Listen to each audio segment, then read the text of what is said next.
안녕하세요. 2025학년도 초등생활기록부. 이름만 들어도 좀 복잡하고 어렵게 느껴지시죠? 괜찮습니다. 오늘 우리 아이의 학교 생활이 고스란히 담기는 이 중요한 문서의 핵심만 제가 쏙쏙 뽑아서 알려드릴게요. 혹시 그거 아세요? 매년 우리 아이에 대한 공식적인 이야기가 학교에 차곡차곡 쌓이고 있다는 사실이요? 이게 그냥 성적표랑은 완전히 다른 거예요. 뭐랄까, 우리 아이의 학교 생활을 담은 한 편의 성장 기록? 아니, 세상에 딱 하나뿐인 공식 전기라고 할 수 있죠. 그래서 오늘 이 짧은 시간 동안에 그 복잡해 보이는 규정들 속에서 학부모님들이 이건 진짜 꼭 알아야겠다 싶은 핵심들만 골라서 아주 쉽고 명쾌하게 정리해 드리겠습니다. 자, 그럼 본격적으로 시작해 볼까요? 도대체 우리 아이의 공식 기록이라는 이 생활기록부, 그 정체가 뭘까요? 학교생활기록부, 우리가 보통 생기부라고 부르죠.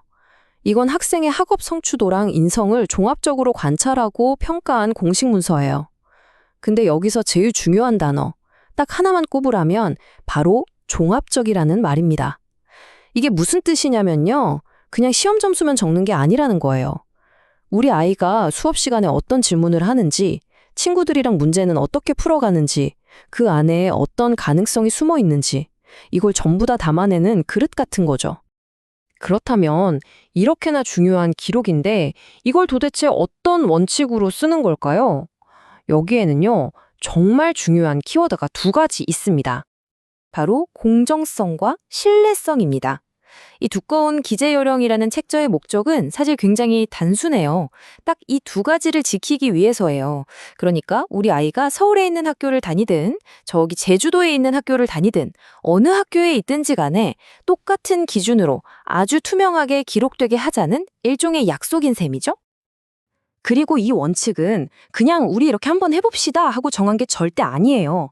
보시는 것처럼 가장 큰 틀인 법률에서부터 아주 구체적인 훈련까지 정말 촘촘한 법적 근거를 가지고 있습니다.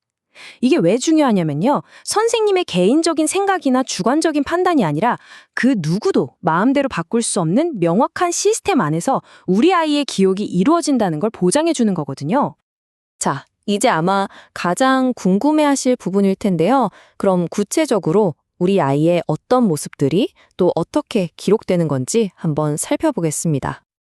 이 표가 바로 우리 아이의 한 해를 담아내는 뼈대라고 보시면 돼요. 한번 보세요. 출결로는 아이의 성실함을 알 수 있고요. 창의적 체험 활동을 통해서는 우리 아이가 요즘 무엇에 호기심을 갖는지 엿볼 수 있죠. 그리고 교과학습 발달 상황에서는요. 단순한 점수가 아니라 얼마나 어떻게 성장했는지 그 과정을 다요. 마지막으로 담임 선생님의 종합의견에서는 숫자로 표현할 수 없는 아이의 인성이나 잠재력을 그려내는 거고요. 이 모든 조각들이 딱 맞춰져야 비로소 우리 아이의 한 해가 입체적으로 완성되는 겁니다. 자, 이제 정말 중요한 부분입니다. 기록되는 것만큼이나 어쩌면 그보다 더 중요한 절대 기록하면 안 되는 것들에 대해서 이야기해 볼게요. 이 문장이 바로 절대적인 원칙입니다. 사교육을 유발할 수 있는 내용. 이건 생기부의 그 어떤 항목에도 단 한 글자도 들어가면 안 돼요. 왜 그럴까요? 바로 학교 교육만으로도 충분하다는 강한 신호를 주는 동시에 아이들을 과도한 경쟁으로 내모는 걸 막기 위한 가장 강력한 방어막인 셈이죠. 그럼 구체적으로 어떤 것들이 있을까요? 첫 번째는 바로 학교 밖 스펙들입니다. 예를 들어 토익 같은 어학시험 점수나 학교 밖 경시대회에서 받은 상 같은 것들이요. 사실 이런 건 부모님의 정보력이나 경제력이 없으면 쌓기 힘든 것들이잖아요. 그래서 이런 것들을 모두 막아서 평가는 오직 학교 안에서의 활동으로만 공정하게 한다. 이 대원칙을 지키려는 겁니다. 그리고 두 번째는 가정 배경을 짐작하게 할 수 있는 내용들입니다. 초등학생이 논문을 썼다거나 해외 어학연수를 다녀왔다거나 하는 것들이요. 그리고 가장 결정적으로 부모님의 직업이나 직장명처럼 집안의 사회 경제적 지위를 암시하는 내용은 아주 철저하게 금지돼요. 왜냐고요? 학교라는 공간 안에서만큼은 모든 아이들이 똑같은 출발선에 서야 한다는 이게 가장 기본적이면서도 가장 중요한 약속이니까요. 자, 다음은 아마 많은 학부모님들께서 가장 걱정하고 궁금해하실 부분일 텐데요. 바로 학교폭력 사안이 어떻게 기록되는지에 대한 내용입니다.